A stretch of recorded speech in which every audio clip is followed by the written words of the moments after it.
So let us begin by my sharing the screen, and we'll start with here. Let me get this out of the way. Class 52, the Tablet of the Holy Mariner. I hope you read the tablet for tonight. If you didn't, we're going to go over it. So I presume most of you probably have some familiarity with it. But if so, you know that at the beginning of the prayer, prior to it, is an epigram from Abdul Baha saying, "Study the tablet of the Holy Mariner, that ye may know the truth and consider that the blessed beauty hath fully foretold future events. Let them who perceive take warning. Verily, this is a bounty for the sincere." Now, this, as I understand it, among other things, means study it because it is a proof that Baha'u'llah knew the future. So it's one of the proofs of his powers as a manifestation. But then the exhortation goes on. This is a quote from Adib Tahirzadeh. Not only did Abdul Baha ask the believers to study the tablet during his own ministry, in other words, it's not just a historical document showing how Baha'u'llah knew what was about to occur in Constantinople and Adrianople. When the covenant of Baha'u'llah was being violated by the covenant breakers, but he urged them shortly before his passing to study it again. That is, Abdul Baha did, for he knew too well that there were a few among his followers who would violate the covenant and rise up against the guardian, Shoghi Effendi. And as I will show you at the end of the talk, the same thing occurs in the transition between the death of the guardian and the election of the House of Justice. So the importance of this as it relates to a study of the covenant is very important.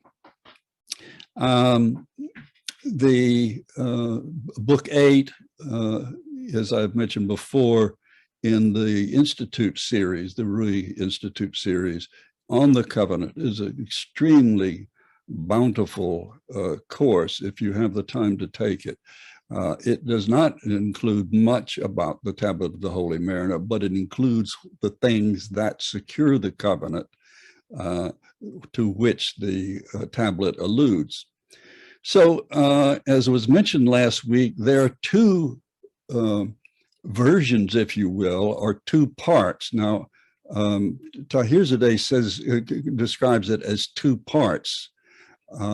But at any rate, let me just quote from what he says. The tablet of the Holy Mariner is in two parts, one in Arabic and the other in Persian. So far, only the Arabic tablet has been rendered into English and is published. And so that's the one we study and we recite.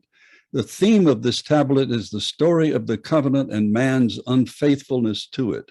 Its message is applicable not only to the days of Baha'u'llah, but also to the ministries of Abdul Baha and Shoghi Effendi, and indeed to the present time. So what is the historical context? Well, we mentioned this before when we were, that's the whole thrust of the last class we looked at. But let's recall it very briefly. It was on the 5th of Nowruz, while Baha'u'llah was celebrating the festival of Ridvan in the outskirts of Baghdad, and had just revealed the tablet of the Holy Mariner, whose gloomy prognostications had aroused the grave apprehensions of his companions, that an emissary of Namik Pasha arrived and delivered into his hands a communication requesting an interview between him and the governor. And of course, what the governor was going to reveal, as Baha'u'llah well knew, was the fact that he could no longer put off the request by Sultan Abdulaziz, inviting Baha'u'llah to Constantinople. Now, there's this sort of a double-edged sword. Of course, the invitation is really his responding to the behest of the king of Persia, Nasiruddin Shah, to remove Baha'u'llah from proximity to Persia so he would cease being an influence. And of course, the learned divines and mullahs and so on in Baghdad couldn't wait to get rid of Baha'u'llah because he had assumed such prominence. And according to The Guardian, and these next two slides are from God Passes By, and this is a quote from that Shoghi Effendi includes from Nabil's narrative. Now, we say this is a quote from Nabil's narrative, but notice this is not from the Dawnbreakers. As many of you may know, Nabil wrote 2 volumes, and so this is a quote from the 2nd volume, long after the events that conclude the 1st volume. Already, as Nabil has pointed out in his narrative, Baha'u'llah had, in the course of his discourses during the last years of his sojourn in Baghdad, alluded to the period of trial and turmoil that was inexorably approaching, exhibiting a sadness and heaviness of heart which greatly perturbed those around him. A dream which he had had at that time, the ominous character of which could not be mistaken, served to confirm the fears and misgivings that had assailed his companions. I saw, he wrote in a tablet, the prophets and messengers gather and seat themselves around me, moaning, weeping, and loudly lamenting. Amazed, I inquired of them the reason, whereupon their lamentation and weeping waxed greater, and they said unto me, we weep for thee, O most great mystery, O tabernacle of immortality. They wept with such a weeping that I too wept with them. Thereupon the concourse on high addressed me, saying, ere long shalt thou behold with thine own eyes what no prophet hath beheld. Be patient, be patient. They continued addressing me the whole night until the dawn, approach of dawn. Oceans of sorrow, Nabil affirms, surged in the hearts of the listeners when the tablet of the Holy Mariner was read aloud to them. It was evident to everyone that the chapter of Baghdad was about to be closed and a new one opened in its stead. So, of course, that's the central theme of the tablet, as we will see. Now, the tablet is written in a poetic form, in verses. And each verse has this refrain. I guess we'd call it a refrain if it were at the end, but it's repeated verse. So it's beautiful when it's chanted or intoned. But the story, of course, that it is narrating is an allegory. And an allegory, as we will define it more clearly later, is a narrative with 2 levels of interest. One is the literal level, which is the story proper. And the second level is the symbolic or allegorical meaning of that. And so you're actually reading with 2 levels. And the trick to doing it well is to have the literal or surface story being interesting enough that it holds your attention. And then later you go back and you sort of rethink the story in its figurative terms. So what I've done for our benefit is to take out the refrains and put it in a prose narrative so we can go through it more coherently. It's about 10 paragraphs long in this prose format. And I've highlighted things of particular interest, though all of it is interesting. And so let's look at what happens. He is the gracious, the well-beloved. O mariner, bid thine ark of eternity appear before the celestial concourse. Launch it upon the ancient sea in his name, the most wondrous, and let the angelic spirits enter in the name of God, the Most High.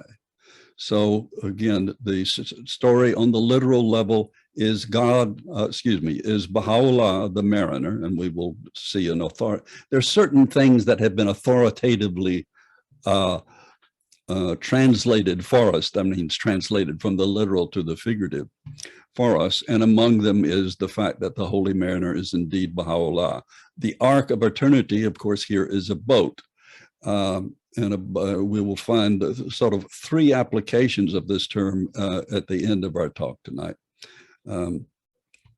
This is obviously parallel in a sense to the story of Noah, who builds an ark, and the faithful go on the ark. Those who are faithless go off the ark.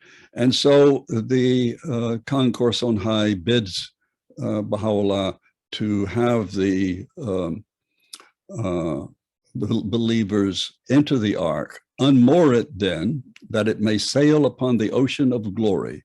Haply the dwellers therein may attain the retreats of nearness in the everlasting realm.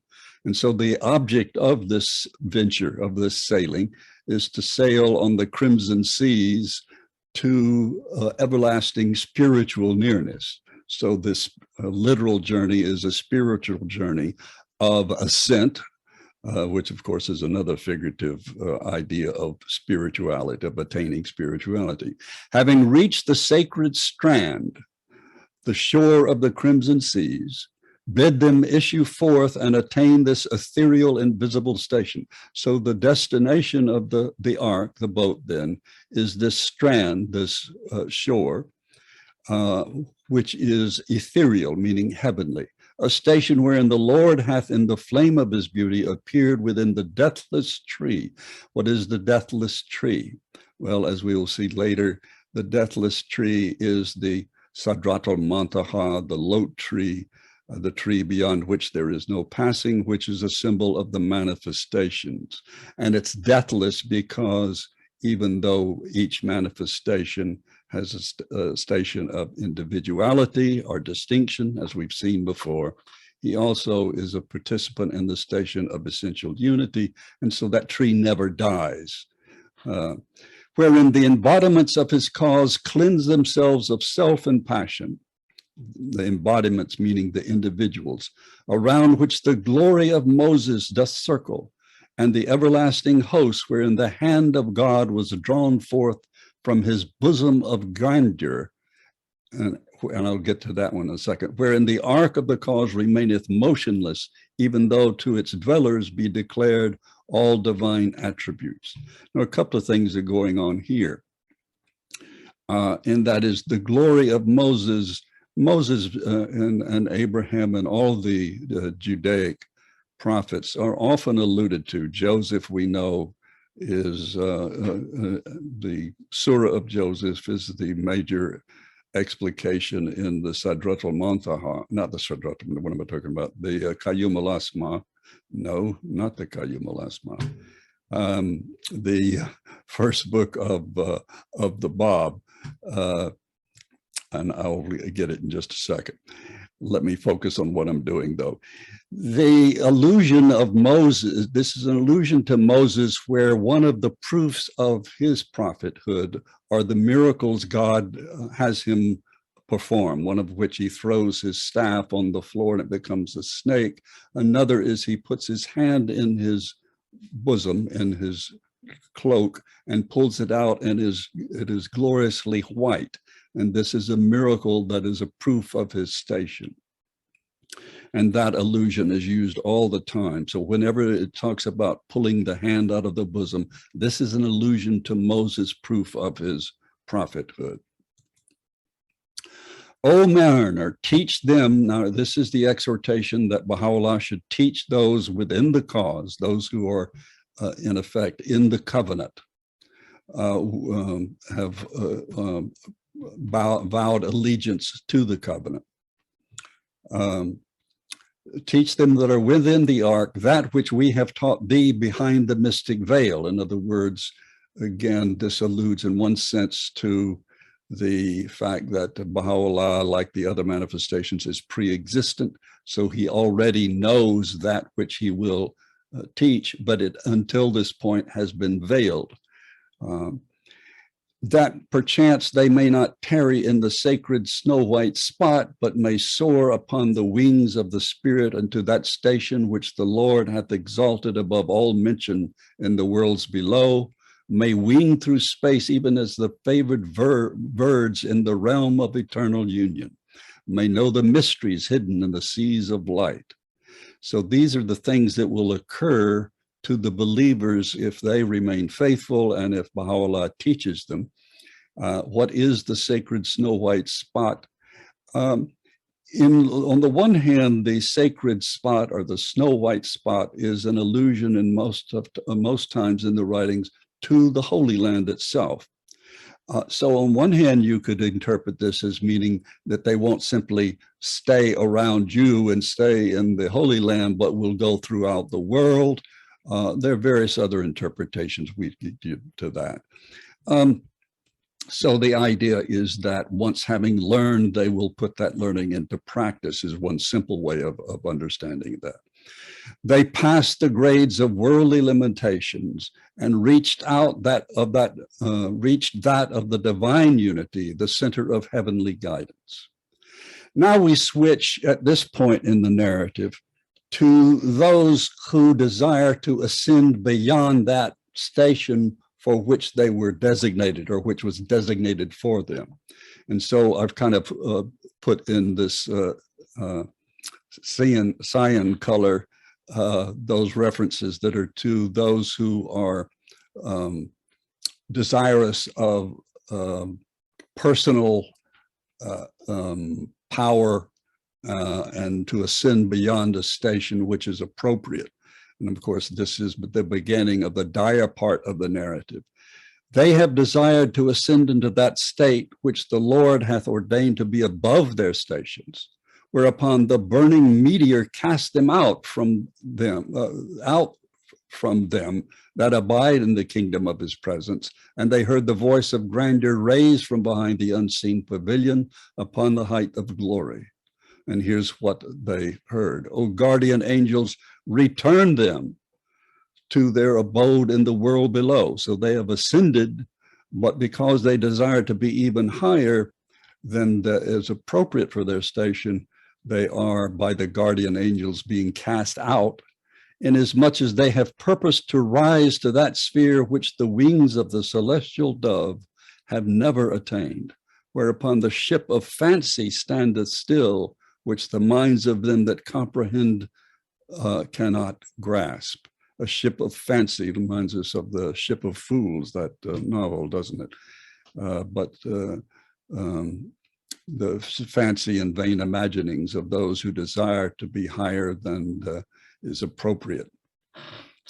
So here we have the next part in this story where the Maid of Heaven, of course, the Maid of Heaven represents, as we have seen in the past examination of Baha'u'llah's experience in the Sia Chal, represents the Holy Spirit.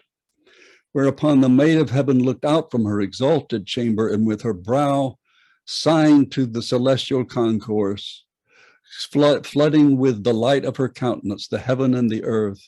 And as the radiance of her beauty shone upon the people of dust, all beings were shaken in their mortal graves.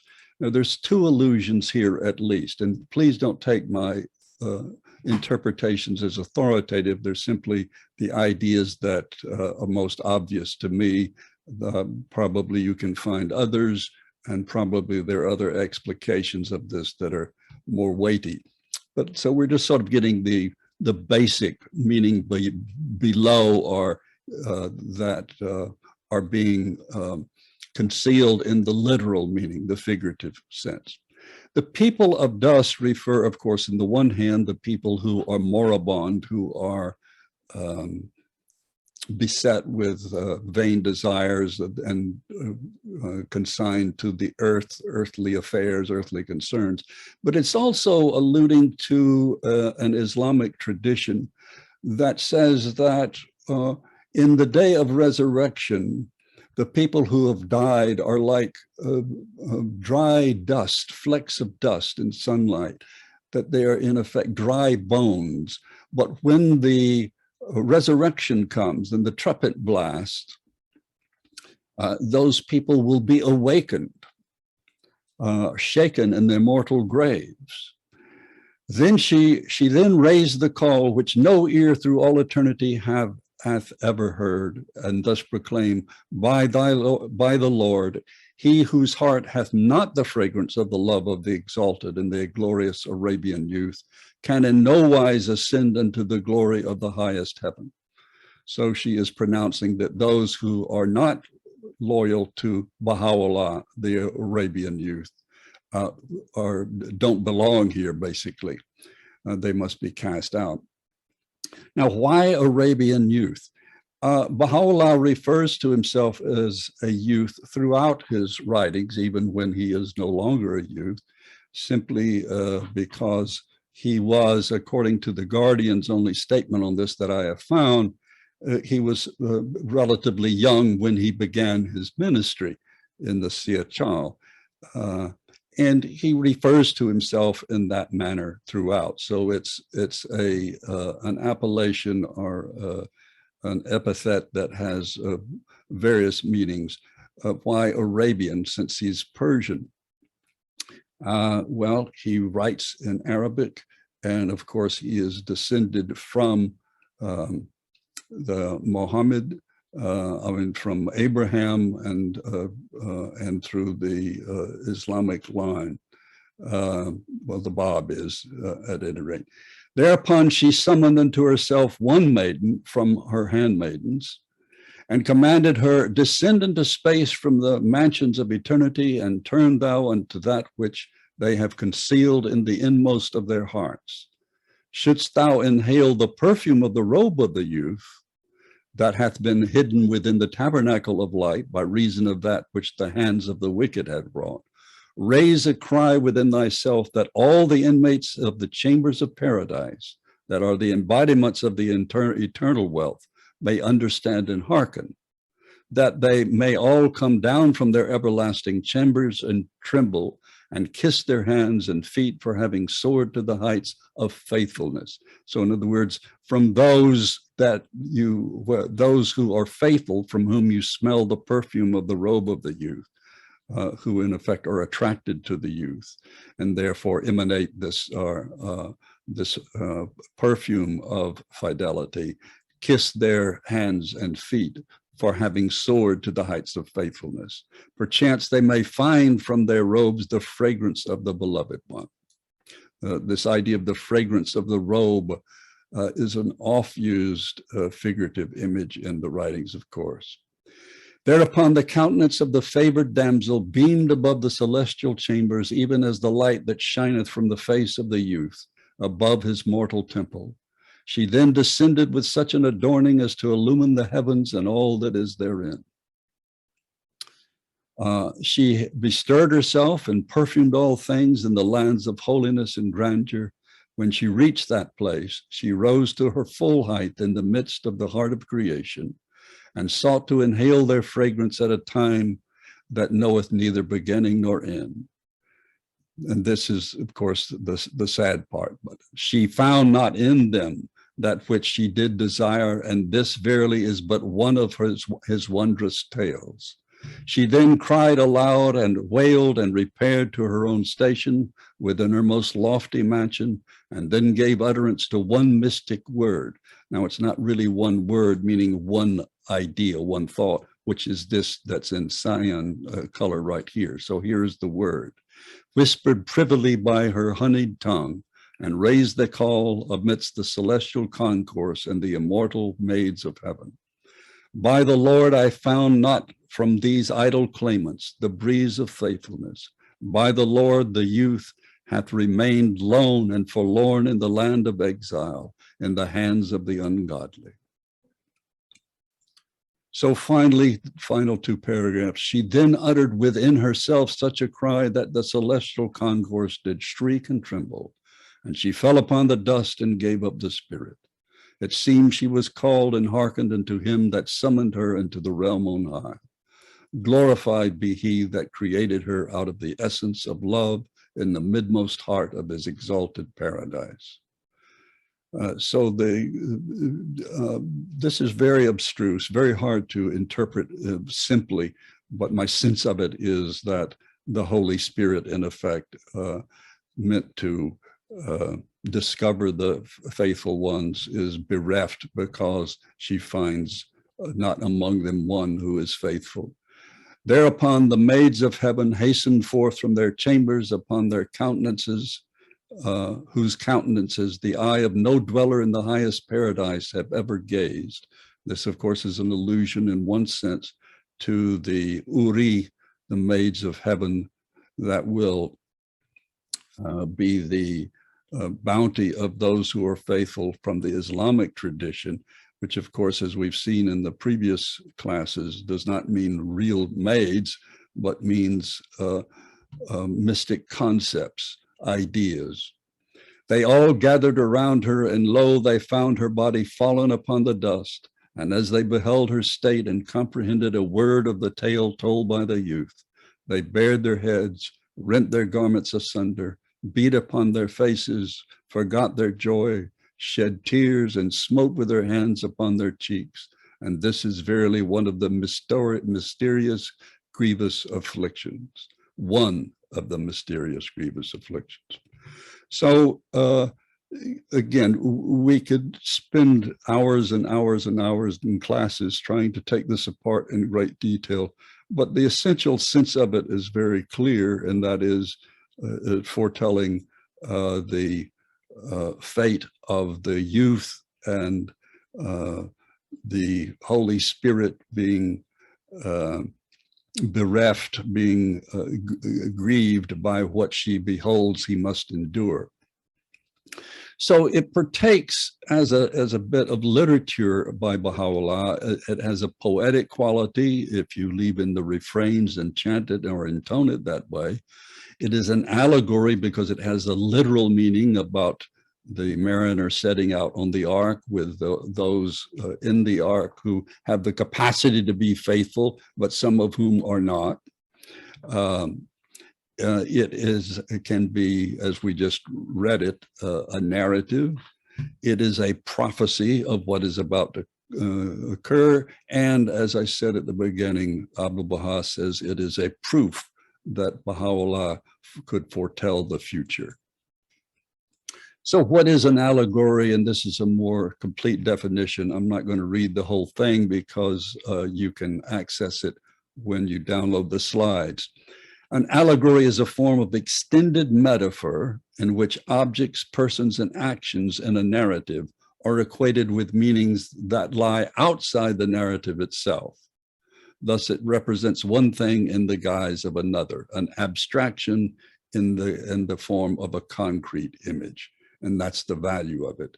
And as I said, when it's done well, some of you may be familiar with like Pilgrim's Progress or Spenser's The Faerie Queen or Dante's Inferno and so on. You become interested in the literal story because it attracts you.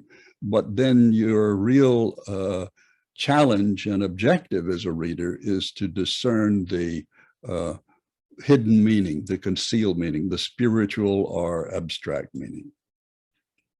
So what are the more obvious meanings or purposes that have been authoritatively stated by others? To teach the dangers of departing from the covenant, to foretell of coming events, to show ways to protect oneself in the covenant, remaining in the ark, more direct allusions to Baha'u'llah's stations, allusions to the unfaithfulness of some of Baha'u'llah's followers, especially Mirza Yahya and Sayyid Muhammad Isfahani, and the rejection of the faith by the public at large, the coming times of difficulties and the importance of keeping faith. And you will note in it, maybe some of you have already noticed this, that hidden word, Persian hidden word 77 has some of the same kind of imagery where it talks about Baha'u'llah being tried with the, lo, the doves of holiness were sore tried within the claws of the dogs of the earth. Thereupon the Maid of Heaven hastened forth, unveiled and resplendent from her mystic mansion, and asked of their names, and all were told but one. And when urged, the first letter thereof was uttered, whereupon the dwellers of the celestial chambers rushed forth out of their habitations of glory. And whilst the second letter was pronounced, they fell down, one and all, upon the dust. At that moment, a voice was heard from the inmost shrine, thus far and no farther. Verily, we bear witness to that which they have done and now are doing. And here is Baha'u'llah again, alluding to the fact that he knows what machinations and schemes are being planned, even at that point. And of course, you say, well, this is the hidden words. This is before the upsurge in the quality and comportment of the Baha'i community or the Babi community in Baghdad. How did he already know? Well, he already knew because he knew that what Mirza Yahya had already perpetrated upon his family while he was absent in Suleimani. So what are these two letters? They may be B and H. They may be B and A, that I'm not sure. But thus far and no farther is most often understood to mean the fact that he can reveal so much, but he must stop at this point. This is something that is stated in the Tablet of Wisdom, the Loy Hikmat. Same thing. He's talking about, he's explicating all of these verities about wisdom, and then he's has this call that the pen must stop, that he's said enough. So what are some of the, I said those were authoritative, these are quotes from authoritative sources. The tablet of the Holy Mariner was revealed by Baha'u'llah in Baghdad. The Holy Mariner is a reference to Baha'u'llah himself, and the ark mentioned is that tablet, in that tablet is the ark of his cause. This is from Shoghi Effendi also. Concerning the tablet of the Holy Mariner, it is one of the most significant tablets revealed by Baha'u'llah during the last days of his stay in Baghdad and his arrival in Adrianople. Its main significance lies in the fact that in it Baha'u'llah clearly foreshadows the grave happenings which eventually led to the defection of Subi Azal, that's Mirza Yahya. Subi Azal was his title, it means the morn of eternity. And to the schism which the latter thought to create within the ranks of the faithful. This is also from The Guardian. In the tablet of the Holy Mariner, whose main theme is the covenant, Baha'u'llah confirms that should man desire to rise to that level which is beyond him and is solely ordained for God's chosen ones, he will be cast out from the realms on high. These are his words. They have desired to ascend into that state which the Lord hath ordained to be above their stations, whereupon the burning meteor cast them out from cast out from them that abide in the kingdom of his presence, and so on. This, of course, is from the tablet itself. 5, the Crimson Ark, what is that? Refers to the cause of Baha'u'llah. His followers are designated as the companions of the Crimson Ark, lauded by the Bab and the Qayyum al-Asma. And this is a quote from the notes in the Kitabi Agdas, page 215. Baha is drowning in a sea of tribulation. Where is the ark of thy salvation, O Savior of the worlds? This is from a Baha'i prayer, using the term ark again. Many and grave be the obstacles, whether, and this is from Shoghi Effendi. In one of the earliest works, the Baha'i Administration, which was written, the letters which comprise that were written in 1923. Many and grave may be the obstacles, whether from within or from without, which we shall have to encounter in the days to come. But we feel sure that if we but maintain consistently before the eyes of a broad and noble vision, before our eyes, a broad and noble vision of its significance and vital necessity in these days, and above all of its universality and all-conquering power, we shall be enabled to surmount them one and all, and by the power of faith, carry the Ark of the Covenant to its haven of safety and triumph. Now, this is another use of Ark, and we'll see the 3 uses. I'm going to skip over this. This is simply a quote from the Quran, in which Moses puts his hand into his bosom So this will be on the slides, and you can see it's Quran, Surah 27, verses 7 through 12, and it gives the story of Moses when he accomplishes this feat of miraculous transformation of his hand. So we have Noah's Ark, which is, I like this. This is from, I think, from Wikipedia, but it says the size of which, if you follow the description of its measurements as given in Ezekiel, would be roughly the size of the aircraft carrier, the USS Independence. And of course, that's being facetious and casting doubt on the authenticity that it was literally a boat. And in fact, in the Baha'i writings, it says that we do not believe there actually was a real boat, that this was a symbolic, that it was an allegorical story as well. So then you have the boat of Noah, which is similar to the tablet of the Holy Mariner. Then you have the Ark of the Covenant, which is the ark to which the guardian is referring here, carry the Ark of the Covenant to its haven. So this is the ark that will be carried, and it's a reference to the Ark of the Covenant, which was a chest, a pure gold-covered wooden chest with an elaborate lid called the mercy seat. The ark is described in the book of Exodus as containing the 2 stone tablets of the 10 Commandments, and so on. And again, it was created according to precise pattern given to Moses by God. Then we have another ark.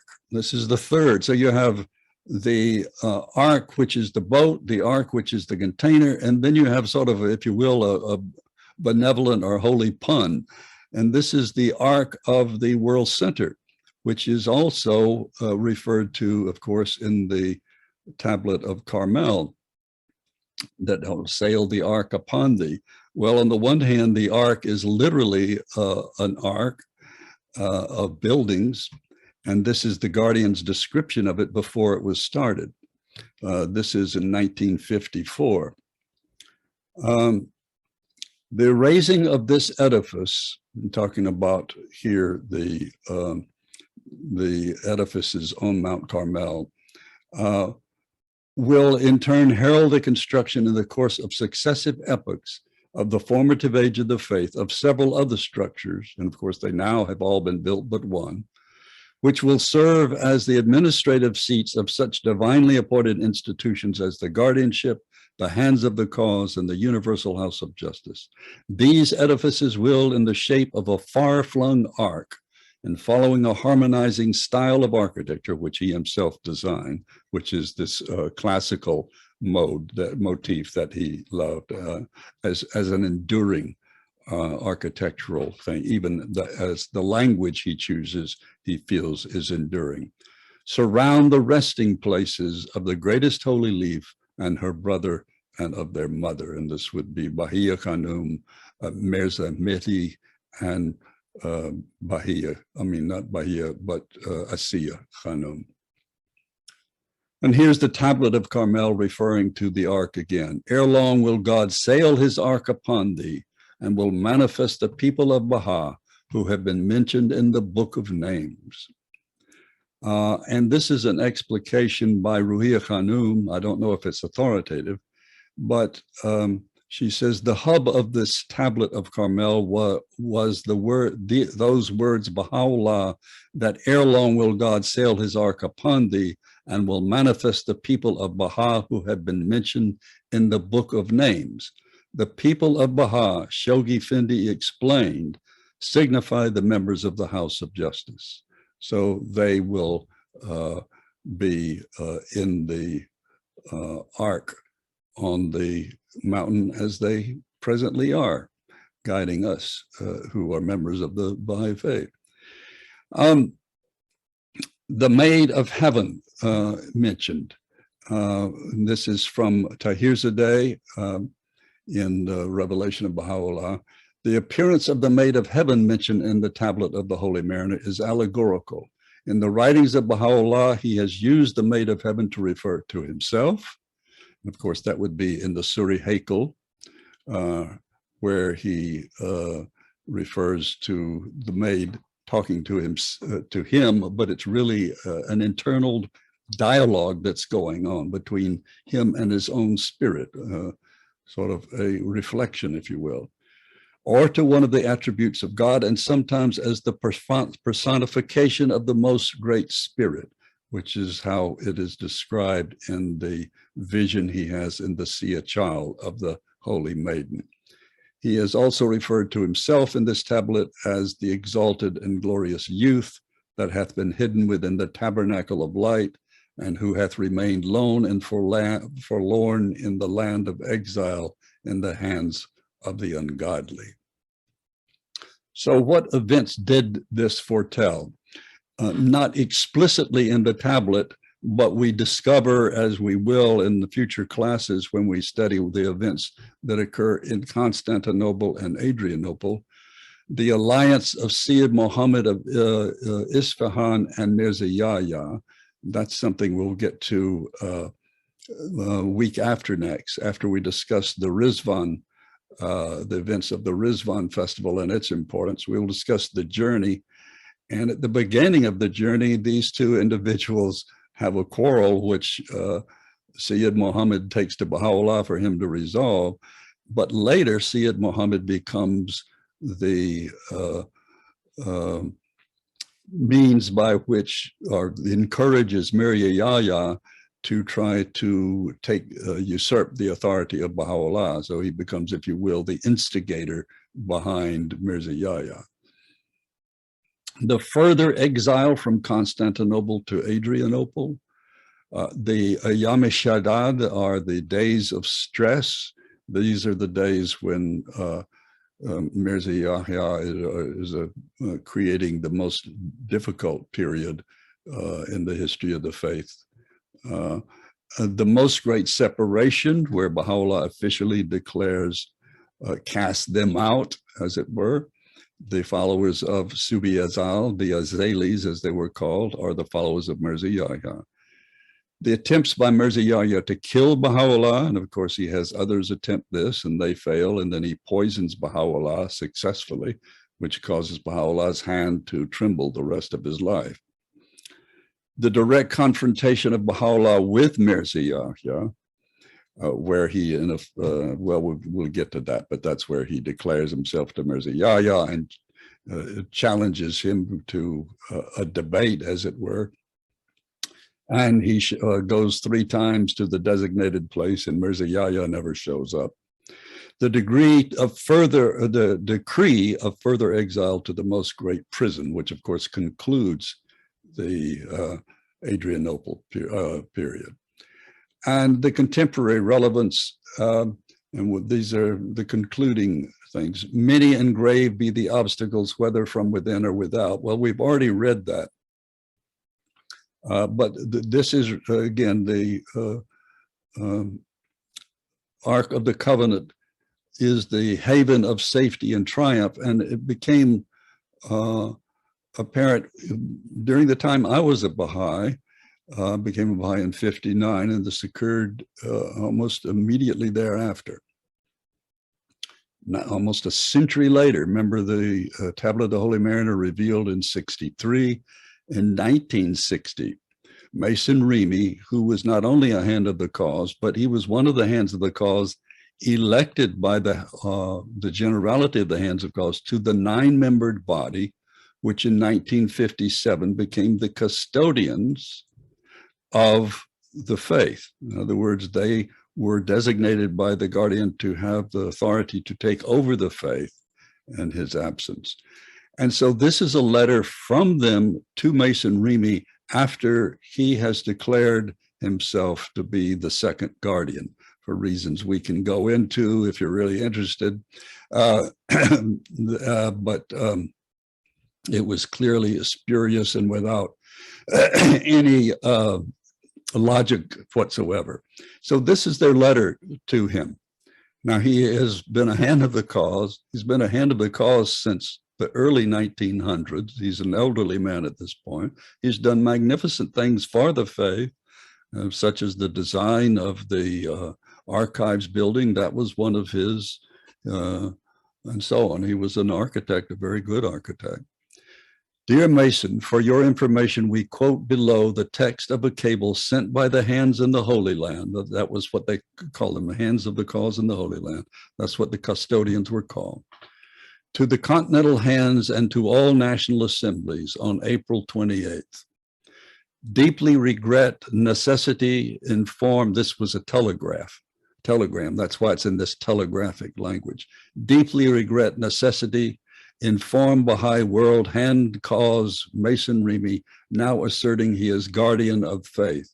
This preposterous claim, clearly contrary text, can only be regarded as evidence, condition, profound emotional disturbance, evidence of a condition of profound emotional disturbance. Call upon believers everywhere to join the hands of the Holy Land, complete repudiation, this misguided action, share this message, friends. And you can fill in the prepositions and so forth. So why did they use a telegram? Why didn't they use the internet? Of course, there was none. So this was the quickest way, and they acted very swiftly. Before their departure for Canada and the United States, Ruhiya Khanum and Mrs. Collins, that would be Millie Collins, participated, in the decision to take this action, making it unanimous. So all the remaining 8 members of the custodians unanimously took this action. With heartfelt regret, faithfully yours, hands of the cause in the Holy Land. This, excuse me, I'm sorry, let me take some tea and then we'll finish up. This is a letter, the whole of which I will not read it. It's 2 slides long, but you can read it on your own. This is to the Baha'i friends worldwide. Some of you already know that most of the national assemblies repudiated, and that's the page number in this collection, which is the Ministry of the Custodians, which is a book you can purchase, which is the collection of all the decisions and writings of the custodians during their service from 1957 until 1963. Repudiated Mason Remy's claim and cabled their loyalty to the institutions of the hands. Up to the date this letter was written, 25 national assemblies had sent such messages, and we are confident 5 of the remaining 6 will receive soon. To our surprise, however, the French National Assembly voted to recognize the claim. And that's a story unto itself, which we can discuss. But just as Mirza Yahya had his Syed Muhammad, so Mason Remy had his Joel Marangella, who was on the French Assembly and who was the one who, if you will, instigated or put it to contrive the scheme, if you will, that Remy undertook. And so I'll close with this one here. Episodes such as the present tragic claim of Mason Remy, notice this now, serve to strengthen the cause, and it is gratifying that his claim has secured no greater following. Even in France, we are hoping the disturbance will prove of limited extent. And it did, and for reasons that are explained in this letter and this slide, they sent hand of the cause Abu Qasim Faizi to France to prevent further infection and so on. And he was one of the most brilliant and most faithful servants of the cause, hand of the cause, who spent a great deal of his service in the land of Arabia, where he taught just a magnificent life he led. So we went through a lot, and there's a lot there for you to go back over if you will download the slides. I hope you got something out of this. We can hardly hope in one session to encompass the full meaning of and power of this tablet, but it gives you a start. Remember, again, the most important study you do will be on your own, and not simply listening to someone else give their own ideas.